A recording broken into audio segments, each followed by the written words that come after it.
या भागाला अष्टप्रधान मंडळांची कार्यालय म्हणतात. कार्यालय महाराजांचं जे अष्टप्रधान मंडळ होतं ना, त्यांची हे कार्यालय होते. थोडक्यात हे 16व्या शतकामध्ये आपल्या महाराष्ट्राचं मंत्रालय होतं. आपण मगाशी तिथे तिकीट काढलं बघा त्या काउंटरला, त्याच्या समोरच्या बाजूला काही पडकेवाडे दिसले का तुम्हाला? ते पडकेवाडे आता मातीचे ढिगारे मोकळे करून त्याच्या खालून काढलेले आहेत. ते खाली जे पडकेवाडे आहेत ना, ते अष्टप्रधान मंडळांचे रेसिडेंट खाली आहेत ना, ते अष्टप्रधानांचे वाडे. आणि हे कार्यालय महाराजांच्या हिंदवी स्वराज्याचा कागदोपत्री व्यवहार इथून केला जायचा, पाहिला जायचा. या भागाला अष्टप्रधानांची कार्यालय म्हणतात. समोर जी जाळी ठेवलेली कोठडी आहे, खाली 22 फूट खोल आहे.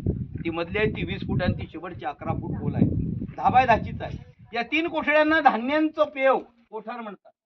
हे पेव आहे, कोठार आहे सर. इथे धान्य साठवलं जायचं, ग्रॅनरी वरून ओतलं जायचं आणि खालून काढून घेतलं जायचं. पेवाची रचना माहिती आहे सगळ्यांना. पन्हाळ्यावरची त्या मानाने खूप मोठी आहे सर. पन्हाळ्याची पेव ही पूर्ण स्वराज्याची पेव.